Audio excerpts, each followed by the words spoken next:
Hello everyone, I am Bradley Sward, Associate Professor of Computer and Information Science at the College of DuPage in Glen Ellen, Illinois. And this video today is more than the halfway point of the 2021 Advent of Code. We are on this, we have gone out, we're coming back in here. Day 13, transparent origami is the problem. So part one is basically you have a piece of translucent paper. Think of it as a piece of translucent graph paper if you want to. You have a bunch of points on the graph and they're telling you where to fold and basically, you know, what can you see through because it's a transparent piece of paper. So if you start with something like this and you fold it, you know, from this point and move it on over, this point should go to here, right? And this point should go to there and so forth and so on. And so once you've done that, then you should end up with something like this when you fold the piece of paper. This is what you should see. And then if you take that and you fold it across diagonally, there's no diagonal here, vertically across the middle of that, then everything will shift over. And it was a problem in the, I guess the wording of the problem is that for part one here, it didn't tell me that after the second fold, there were 16.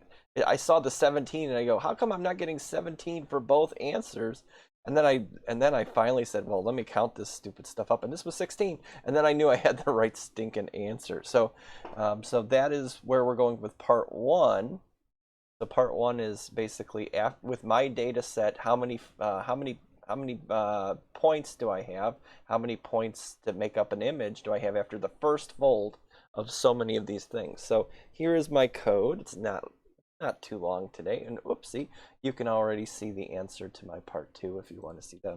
Well, not that you can't just pause and go back, but that's okay.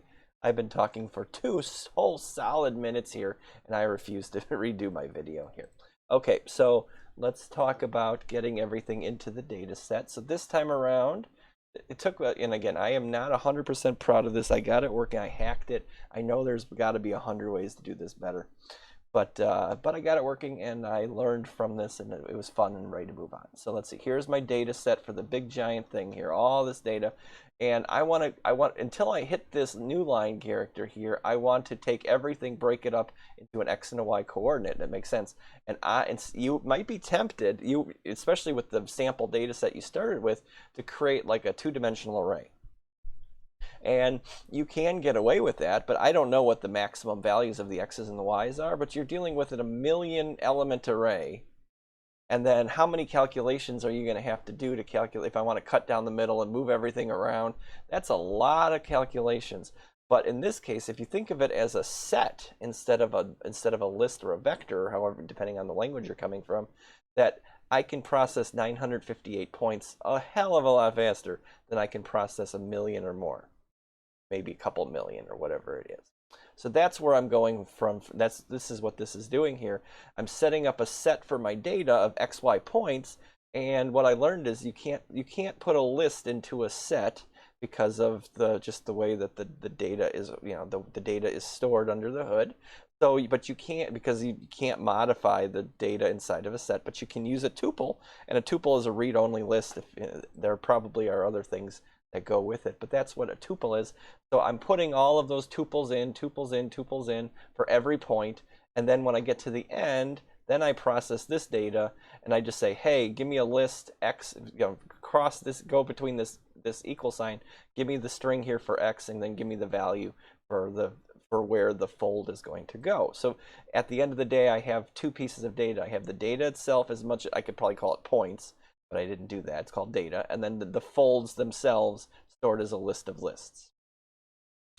And so then now when I do this, my code here is just for fold and folds. You just go, okay, for every fold in there, if it's an x, call the x function to fold along the y-axis.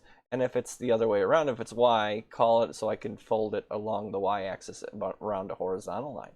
And so I call these functions up here, and basically a set comes in, data here, right? Data is a set, and a set comes out, and the new data set. So I start and I go through every point, and all I'm doing is just saying, hey, is the point on the fold side, the side that's getting folded? And if so, I do a little bit of fancy math, and I could fix this up if I wanted to. That's no big deal. value, yeah, just whatever. You get the point here, but you basically the hardest part then was figuring out where that number goes on the other side of the axis, you know, of the mirror image of everything. And this formula will get you there. Otherwise, you leave it alone. And again, I could clean this up. I could definitely clean this up the way I had things going, but it definitely works. So everything on the right-hand side of the fold folds over, and everything on the left-hand side stays the same. And the same goes for everything along the y-axis here, where basically if it needs to fold up, it will fold up. Otherwise, it'll stay where it is if it's on the top hand of the fold. And it just does that for every piece of data, and it just sends back the new set after that has been done. And then we print out, well, what is the length of that data set? Because that's what matters, how many points exist, and then it will do all the folds. And so if I run this is part 1 here, and I have a lot of folds. The question was just how many. Oops, let me just clear this. It's hard. Sometimes it's hard for me on this system to find where I'm supposed to be looking here. There we go. And the question was for part 1 here was how many data points are there in that set after you process the data here for just one fold. Oh, and one thing, the reason I used another good reason to use the set is if if you do a fold and you put the fold on top of the other, you know, like you fold an X and then you put it over and then it goes on top of an X, the set size won't change. Maybe it'll be different for a vector or a list or anything like list of lists or whatever it is you're doing, but that's another plus is that like that data moves over and the set size reduces but doesn't lose any fidelity. So 807 is the answer for my part 1. Oops, 807 over here. Let me get this so you can see it. So just so you can see that my answer matches what I'm supposed to get. So there's my 807, like I was saying.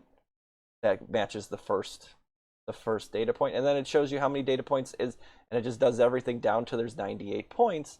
And now the fun part here in part 2 is basically this is like the first time we've done anything where we don't have a number to print out. We actually print out letters, and so everything up to this point is exactly the same. And then now all I'm doing is taking that data set and putting it into a list of lists so I can print out, you know, take those points. Because it is as a list of lists, it would be amazing. I would just print out the list of lists and I'd be done. But as a set, I need a way to convert that set into something more graphical. And this is the way I went about doing it. And when you do that, I get this LGHEGUEJ as my answer for part 2 here. And you can see that that's what I get here for my answer. And all I'm doing is converting every data point in the set into just somewhere in a list of characters, just putting X's in there. You can put whatever it is you want, but that's what you get at the end of the day here. So if I misspoke about something, if you definitely know a better way, or if, you know, just whatever, just don't dislike. Tell me what's going on. I'd like to become a better Python programmer. I'd like to become a better programmer as a better teacher. So if there's something Pythonic I'm missing out of this, or just something that could be done better, let me know. I am a student of this field of computer science and computer programming. So thanks for sticking it out with me as always. This was a fun problem. Looking forward to tomorrow. These things are getting a little harder though, so hopefully I won't reach the level of my incompetence soon. Hopefully I can get further than I have in previous years. And thanks guys. Take care. See you later. Bye-bye.